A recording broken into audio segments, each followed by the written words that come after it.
head and roll around onto my back and assess the damage, so to speak. So I rolled over, and I could see that I was drenched with blood, and I had what they call a sucking chest wound. It was where there's bubbles coming out of your chest from a lung wound.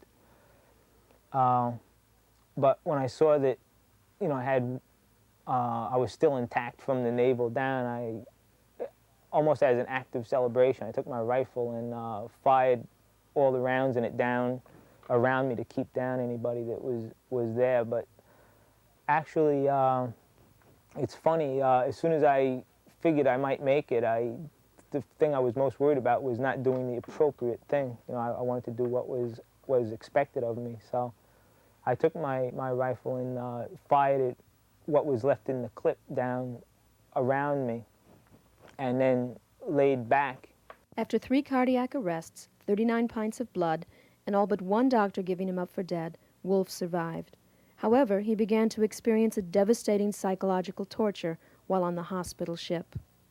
Eventually, like each day, I would, like little devils would come, and they'd like hop up on my bed, these little gray devils, and they would, sometimes they would perform kind of like a theater for me. They'd put on like skits almost. They always had to do with like violence.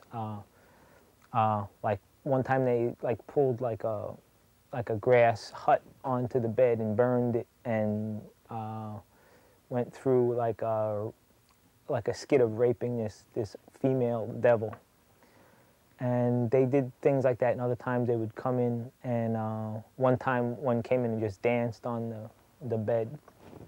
And eventually, while I was in this kind of state, being kept alive by this machine, eventually I came to probably like the low point.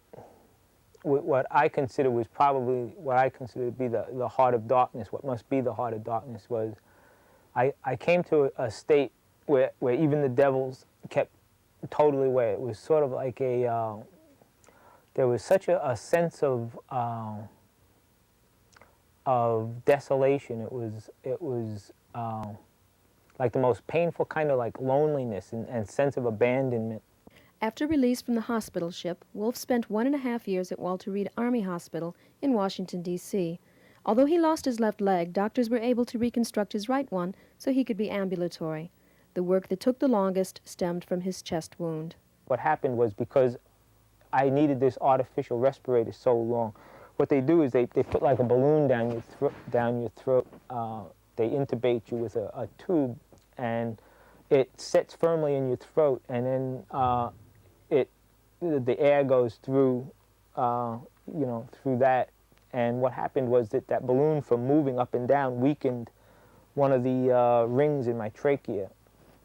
And so when they would take the metal trachea out of my throat, the thing would collapse. The ring would collapse, and I couldn't breathe without the thing. So I was forced eventually to make the decision of having a trachea my whole life, or they would try something that had sometimes that had not been done very often, which was to cut me wide open and take the ring from my windpipe out that was collapsing, and then just pull everything up and reattach it and hope that it works, which is what they eventually did. While at Walter Reed, Wolfe met his future wife, Lynn, a Red Cross worker and former speech therapist. Released from the hospital in 1971, Wolfe continued his education at the State University of New York at New Paltz until 1973. Wanting a more intense education in art, he quit the college at New Paltz to attend the Art Students League in New York City from 1973 to 1977. The Art Students League was a very unique institution in that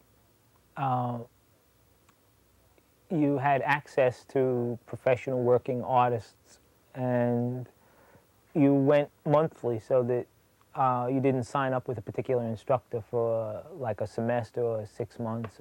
You did it monthly. You could choose from a spate of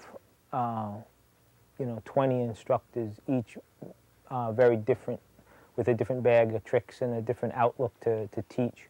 So you get a very good rounded education You get exposed to all different types of ideas and see which ones, pertain to what or what you respond to, and what isn't for you. So it was, in a sense, the perfect education. I have nothing but fond memories of the Art Students League. It was great. I also studied privately with a local artist, a man named Alex Minuski, who also had gone to the Art Students League, following World War II.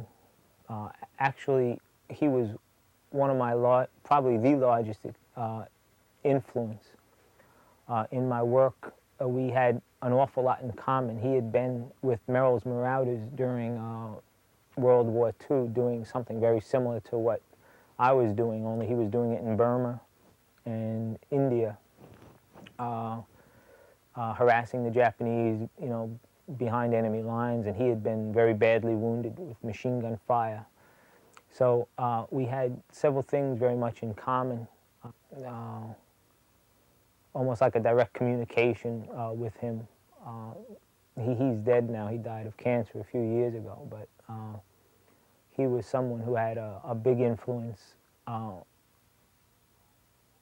in how I turned out, as an artist. He was 100% the artist. He lived and breathed it. It wasn't something that he did 6 hours a day or 4 hours a day. He was obsessive about it, and that's how I am.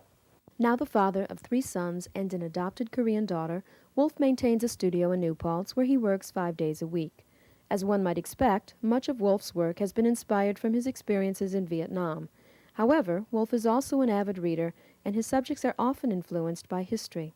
In the 15th century, Cortez invaded Mexico in the 1500s, and in that particular picture, what I wanted to do was take some of the qualities of the European imagination at that time, European artists' imagination at the time, what kind of limitations they imposed on themselves, and also get a little bit of the Aztec, the kind of imagination that they had and mentality that they had, and have it all reflected to some degree in the painting. So what I did was, there was a style of European painting where the artist would conceive of a shallow stage space and then crowd it. It's almost like a stage where there was no space between the actors, like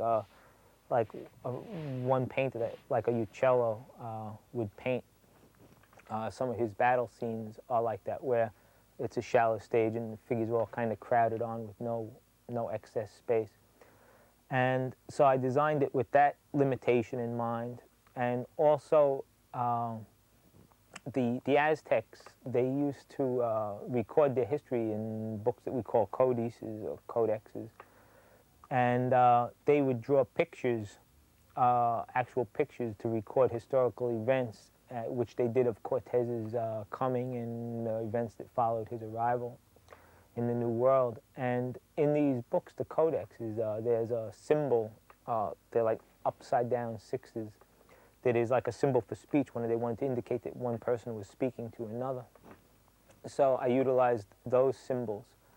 And also there's the Aztecs had these small dogs that they used for multi-purposes. They used them to eat. They used them as pets. They used them even to keep their necks warm. They used to tie the dogs' feet around their necks. In the painting, there's the woman Malinke, the interpreter, is nursing. One of these little dogs is nursing on her. And what that was there's a famous pot I think it's in Mexico City, of